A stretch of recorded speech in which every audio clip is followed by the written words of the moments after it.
الحمدللہ رب العالمین والصلاة والسلام علی رسولہ الامین اما بعد قال اللہ تبارک و تعالی فی القرآن المجید قد افلح من تزکی وذکر اسم ربہ فصلی۔ میرے پیارے روزے دار ساتھیوں، السلام علیکم ورحمۃ اللہ وبرکاتہ۔ الحمدللہ ہم لوگ رمضان المبارک کے دوسرے عشرے میں پہنچ چکے ہیں، لیکن جب سے ہم لوگوں نے رمضان المبارک کے دوسرے عشرے میں قدم رکھا ہے، میں نے اس بات پر غور کیا ہے کہ کئی لوگ صدقہ فطر ادا کر رہے ہیں اور کئی لوگ انتظار میں ہیں کہ کب دوسرا عشرہ ختم ہو اور ہم اپنا فطرہ ادا کریں۔ اور فقراء و مساکین کی تو یہ عادت ہو گئی ہے کہ جب سے دوسرا عشرہ شروع ہوا ہے یہ لوگ فطرے کا سوال کر رہے ہیں۔ تو ہمارے معاشرے کو یہ جاننا ضروری ہے کہ صدقہ فطر کیا ہے، اسے کب ادا کیا جائے، کون اسے ادا کرے اور کسے ادا کیا جائے، اور اس کا مقصد کیا ہے۔ انشاءاللہ آپ لوگوں کا زیادہ وقت نہ لیتے ہوئے مختصر انداز میں یہ ساری باتوں کو سمیٹنے کی کوشش کروں گی۔ دیکھیے، دراصل رمضان المبارک کی عبادتوں میں سے ایک عبادت ہے صدقہ فطر ادا کرنا، جسے ہم زکوٰۃ الفطر، فطرانہ یا فطرہ بھی کہتے ہیں۔ اس کا حکم پہلی بار 2 ہجری میں عید کے 2 دن پہلے رمضان المبارک کے مہینے میں دیا گیا تھا۔ سب سے پہلے یہ معلوم کرتے ہیں کہ صدقہ فطر کہتے کسے ہیں۔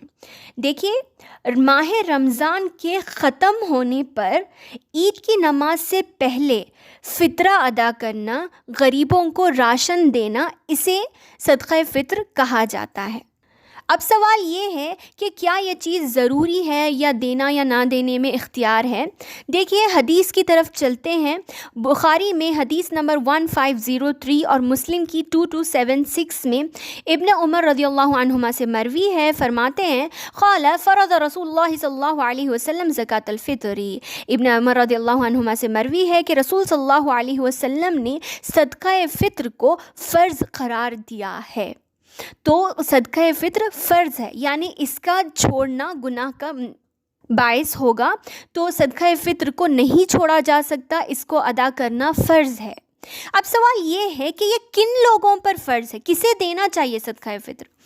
تو چلیے دیکھتے ہیں، میری بات کو غور سے سنیے گا۔ صدقہ فطر ہر وہ مسلمان دے گا جس کے پاس 1 دن اور 1 رات سے زائد کی خوراک ہو، اپنے لیے بھی اور اپنے زیر کفالت لوگوں کے لیے بھی۔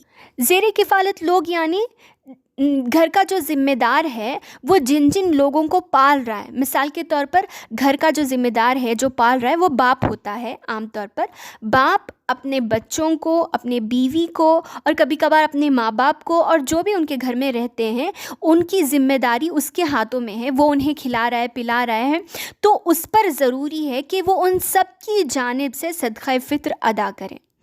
جیسے ایک جو گھر کا ذمہ دار ہے، اس کے انڈر اس کی بیوی ہے، اس کا بیٹا، بیٹی، اس کے والدین، تو ان سب کی جانب سے وہ صدقہ فطر ادا کرے گا، یعنی گھر کے ہر ممبر کی طرف سے صدقہ فطر ادا کیا جائے گا، چاہے وہ چھوٹا سا بچہ ہو یا بڑا ہو، جیسے کہ اللہ کے رسول صلی اللہ علیہ وسلم نے فرمایا عن صغیر و کبیر و حر و عبد، تو جو بھی ہو، چاہے گھر میں جسے بھی وہ پال رہا ہے، ان سب کی جانب سے صدقہ فطر ادا کرنا ضروری ہے۔ اب سوال یہ ہے کہ جو نیو بورن بیبیز ہوتے ہیں، جو چھوٹے بچے ہوتے ہیں، ان کا کیا حکم ہے؟ تو جمہور علماء کے نزدیک ماہ رمضان کے آخری دن سورج غروب ہوتے ہی صدقہ فطر واجب ہوتا ہے، تو لہٰذا جو اس سے پہلے پیدا ہوگا اس کی طرف سے بھی صدقہ فطر ادا کیا جائے گا۔ آخری روزے کے سورج غروب ہونے سے پہلے جو پیدا ہوگا اس کی طرف سے بھی ادا کیا جائے گا، اس کے بعد اگر کوئی پیدا ہو تو اس میں کوئی حرج نہیں ہے۔ اب سوال یہ ہے کہ جب ہمیں یہ بات معلوم ہو گئی ہے کہ ہر ممبر کی طرف سے ہمیں صدقہ فطر دینا ہے، تو ایک ممبر کی طرف سے کتنا دینا ہوگا، تو اس کی مقدار ہم لوگ معلوم کرتے ہیں۔ دیکھیے، دراصل ہر گھر کے ممبر کی طرف سے گھر کا ذمہ دار، گھر کا سرپرست 2.176 کلو گرام اناج دے گا۔ جیسے اس زمانے میں اللہ کے رسول صلی اللہ علیہ وسلم کے زمانے میں ایک سا دیا جاتا تھا، اس زمانے کا ناپنے کا آلہ تھا سا اور مد، تو اللہ کے رسول صلی اللہ علیہ وسلم کے زمانے میں اللہ کے رسول نے ایک سا دینے کا حکم دیا، چونکہ صحابہ کرام رضی اللہ عنہم کبھی ایک سا کے حساب سے کبھی کھجور دیتے تو کبھی پنیر دیتے، اور اسی طریقے سے مختلف چیزیں جو وہ لوگ کھاتے تھے وہ دیا کرتے تھے۔ تو اس زمانے کا ایک سا آج کے زمانے کا 2 kg 170 پر 6 گرام ہوگا، یعنی 2.176 کلو گرامز۔ اگر گھر میں 4 افراد ہیں، 4 ممبرز ہیں، تو 4 لوگوں کی طرف سے 8.704، تو جتنے لوگ ہوں گے ان کے حساب سے ہر ایک شخص کی جانب سے 2 kg 176 گرامز ہوگا۔ اب سوال یہ ہے کہ صدقہ فطر کن چیزوں سے نکالا جائے، یعنی ہمیں کیا دینا ہوگا صدقے میں؟ تو جیسے میں نے ابھی آپ کو بتایا کہ اس زمانے میں اللہ کے رسول صلی اللہ علیہ وسلم کے زمانے میں وہ لوگ جو ایک سا پنیر دیا کرتے، ایک سا منقع دیا کرتے، ایک سا کھجور دیا کرتے، تو اس زمانے میں جو کھانے کا رائج ہوتا تھا ستو وغیرہ وہ لوگ دیا کرتے تھے۔ تو ہمارے جگہ پر جہاں ہم رہتے ہیں، ہم اپنی خوراک کے لیے جو زیادہ استعمال کرتے ہیں وہی چیز ہم لوگ صدقہ فطر میں دیں گے۔ یعنی ہمارے یہاں پر ہندوستان میں، کرناٹکا میں زیادہ تر ہم لوگ گیہوں اور چاول کا استعمال کرتے ہیں کھانے میں، تو ہمیں یہی دینا چاہیے، گیہوں اور چاول وغیرہ۔ اس کے علاوہ اگر کوئی صدقہ فطر میں گوشت یا تیل دیتا ہے تو یہ جائز نہیں ہے، ہم وہی دیں گے جو ہم زیادہ اپنی خوراک میں کھانے کے لیے استعمال کرتے ہیں، چاہے وہ گیہوں ہو، کھانا ہو، چاول ہو، یا پھر جو بھی آپ زیادہ یوز کرتے ہیں، بہار وغیرہ میں جو جوار یوز کرتے ہیں وہ لوگ وہ بھی دے سکتے ہیں۔ تو ان کی جگہ پر جو کھانے کے لیے یوز کیا جاتا ہے وہ دیا جائے گا، غلہ یا اناج۔ اب دیکھیے، کسی کا سوال یہ بھی ہو سکتا ہے کہ کیا صدقہ فطر میں اناج کے بدلے میں قیمت دی جا سکتی ہے، پیسے دیے جا سکتے ہیں؟ تو اس کا جواب ہے نہیں، کیونکہ اللہ کے رسول صلی اللہ علیہ وسلم نے یہ حکم دیا ہے کہ ہم ہر چیز میں ان کی اتباع کریں۔ تو اللہ کے رسول صلی اللہ علیہ وسلم اور صحابہ نے اس موقع پر ہمیشہ سے ان کے پاس کئی صحابہ کے پاس پیسے موجود ہونے کے باوجود بھی ان لوگوں نے راشن، غلہ یا اناج دیا ہے، تو ہم لوگ بھی وہی دیں گے۔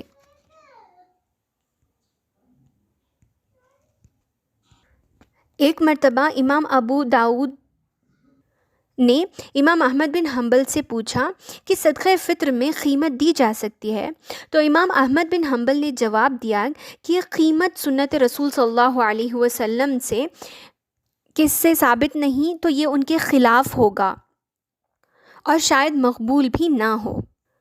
تو امام احمد بن حنبل سے کسی نے کہا کہ فلاں عالم صدقہ فطر میں قیمت قبول فرماتے تھے، تو انہوں نے جواب دیا کہ مجھے تعجب ہے ان لوگوں پر رسول صلی اللہ علیہ وسلم کو چھوڑ کر فلاں فلاں کا حوالہ دیتے ہیں۔ اللہ اکبر۔ اب سب سے زیادہ امپورٹنٹ اور اہم سوال یہ کہ صدقہ فطر کب دیا جائے، اس پر ذرا غور سے سنیے گا۔ رمضان کا آخری دن سورج غروب ہوتے ہی صدقہ فطر واجب ہو جاتا ہے، تو آخری روزے کے دن عید کا چاند نظر آنے کے بعد سے لے کر عید کو نماز کو جانے سے پہلے تک کا وقت صدقہ فطر ادا کرنے کا ہے۔ اس کی دلیل بخاری میں حدیث نمبر 1509، مسلم میں 2285 میں عبداللہ بن عمر رضی اللہ عنہ سے مروی ہے، فرماتے ہیں ان رسول اللہ صلی اللہ علیہ وسلم امر بزکاة الفطر ان تعد قبل خروج الناس الى الصلاة۔ آپ صلی اللہ علیہ وسلم نے صدقہ فطر کے متعلق حکم دیا ہے کہ یہ نماز کے لیے نکلنے سے پہلے ادا کر دیا جائے۔ ابن عباس رضی اللہ عنہما کی حدیث کے الفاظ یوں ہیں، ابو داؤد حدیث نمبر 1606 جو کہ صحیح ہے، فرماتے ہیں من اداها قبل الصلاة فهي زکاة مقبولہ ومن اداها بعد الصلاة فهي صدقة من صدقات۔ دیکھیے کتنی بہترین حدیث ہے اس بات کے واضح دلیل کے طور پر، جس نے اسے عید کی نماز سے پہلے ادا کیا تو وہ صدقہ فطر میں شامل ہوگا، گویا کہ اس نے صدقہ فطر ادا کر دیا۔ لیکن جس نے نماز کی ادائیگی کے بعد، یعنی عید کی نماز کے بعد جس نے صدقہ فطر ادا کیا تو اس کے صدقہ فطر نہیں ہوگا، یہ معمولی صدقات کی طرح ایک صدقہ ہوگا۔ ہاں یہ بات اور ہے کہ اگر کوئی انسان بھول جائے یا بھول سے ایسا ہو جائے تو اللہ بہتر معاف کرنے والا ہے، لیکن جان بوجھ کر اس میں تاخیر نہیں کی جا سکتی۔ اور اگر آپ کا کوئی نشانی والے ہیں، آپ ان کو دینا چاہتے ہیں اور ان کے لیے انتظار کرتے کرتے عید کا وقت ہو گیا اور عید کی نماز کے بعد آپ انہیں دیں تو یہ بھی جائز نہیں ہے۔ ان کا انتظار کرتے ہوئے آپ وقت کو نہیں ٹال سکتے، کسی اور کو دے دیں۔ تو ہمیں یہ بات معلوم ہو گئی کہ صدقہ فطر عید آخری روزے کے دن غروب آفتاب کے بعد سے لے کر عید کی نماز سے پہلے تک کا ہے۔ ہاں اب کسی کے پاس یہ بھی سوال ہو سکتا ہے کہ اگر کوئی مجبوری ہے بہت زیادہ، کہ کوئی مسئلہ ہے کہ فلاں لوگ اسی دن آتے ہیں، عید چاند دکھنے کے بعد وہ لوگ نہیں آ سکتے، ایسی کوئی پریشانی ہے، یا پھر جو لوگ کسی مسئلے کی وجہ سے اس وقت میں نہیں ادا کر سکتے، تو صدقہ فطر عید سے 1 دن یا 2 دن پہلے بھی دیا جا سکتا ہے، صرف 1 دن یا 2 دن پہلے، پورا رمضان نہیں۔ جیسے کہ اس کی دلیل بخاری حدیث نمبر 1511 میں نافع رضی اللہ عنہ سے مروی ہے، روایت کرتے ہیں کہ ابن عمر صدقہ فطر ان لوگوں کو دیتے تھے جو اس کو قبول کرتے تھے، یعنی جو جلدی آتے تھے ان لوگوں کو عید کے 2 دن یا 1 دن پہلے دے دیا کرتے تھے۔ تو اس سے یہ دلیل ملتی ہے کہ زیادہ سے زیادہ صدقہ فطر 1 دن یا 2 دن پہلے دے سکتے ہیں، اس سے پہلے دینا درست نہیں ہوگا۔ اب آپ لوگ یہ سوچ رہے ہوں گے کہ اللہ رب العالمین نے اس چیز کو فرض کیوں کیا ہے، کہ صدقہ فطر اتنا زیادہ دینا ضروری کیوں ہے؟ دیکھیے اس میں اللہ رب العالمین نے 2 حکمتیں رکھی ہیں۔ سب سے پہلی حکمت ہمیں یہ معلوم ہوتی ہے ابن عباس رضی اللہ عنہما کی حدیث سے، ابو داؤد حدیث نمبر 1606 میں، ابن ماجہ 1872 میں، جو کہ صحیح حدیث ہے، فرماتے ہیں رسول صلی اللہ علیہ وسلم کہ صدقہ فطر پہلی چیز تو یہ فائدہ دیتی ہے کہ روزے دار کی جو بھی روزے دار سے اس کے روزے کے وقت میں بیکار بات کرتا ہے یا فحش گوئی کرتا ہے یا روزے کی حالت میں جو بھی اس سے چوک ہو جاتی ہے، صدقہ فطر اس چوک کو پاک کرتا ہے۔ ہم سے جو روزوں میں غلطی ہو جاتی ہے، غلطیاں سرزد ہوتی ہیں، اس غلطی کو پاک کرنے کے لیے صدقہ فطر دیا جاتا ہے، فرسٹ پوائنٹ۔ دوسرا اس کا فائدہ یہ ہے کہ یہ مساکین کو کھلانے کے لیے مقرر کیا گیا ہے، کہ ہمارے ساتھ جو فقراء و مساکین معاشرے میں رہتے ہیں، عید کے دن وہ لوگ بھی خوب پیٹ بھر کر کھائے، کوئی بھی مسلمان بھوکا نہ رہے عید کے دن۔ اس لیے اللہ رب العالمین نے سب کا خیال کرتے ہوئے، بلکہ صرف عید کے دن نہیں، اللہ رب العالمین ہماری شریعت ہر وقت غریبوں کا خیال رکھتی ہے اور ہر موقع پر غریبوں کو اپنے ساتھ لے کر چلتی ہے۔ تو یہی مسلمانوں کا شیوا اور ان کا فرض ہے کہ اپنے ہر قدم پر غریبوں کا بھی خیال رکھا جائے۔ تو صدقہ فطر اگر ہم عید کے چاند دیکھ کر دیں تو وہ لوگ بھی عید کے دن پیٹ بھر کر شکم سیر ہو کر کھائیں گے۔ آپ صدقہ فطر کسی بھی غریب کو یا فقیر کو، مسکین کو دے سکتے ہیں۔ اس کے علاوہ جو بھی زکوٰۃ جن لوگوں کو دیتے ہیں، یعنی جو مستحقین زکوٰۃ ہیں، جن لوگوں کو زکوٰۃ دے سکتے ہیں، ان لوگوں کو دینا ضروری نہیں ہے۔ اب زکوٰۃ کس کو دیا جائے گا انشاءاللہ آپ لوگوں کو اپنی اگلی ویڈیو میں زکوٰۃ کی میں آپ کو بتاؤں گی، لیکن اس کے علاوہ صدقہ فطر صرف مسکین اور فقراء کو دیا جائے گا۔ امید ہے آپ لوگوں کو سمجھ میں آیا ہوگا اور فائدہ مند ہوگا۔ یہ تمام لوگوں کو آپ یہ باتیں سمجھائیں تاکہ ہمارا معاشرہ صحیح چیزوں کو اپنائیں اور غلط کو چھوڑیں۔ آخر میں اللہ رب العزت سے دعا کرتی ہوں کہ اللہ رب العالمین ہماری ہر عبادت کو قبول فرمائے اور اللہ رب العالمین ہم سے راضی ہوں۔ السلام علیکم ورحمۃ اللہ وبرکاتہ۔ وما علینا الا البلاغ المبین۔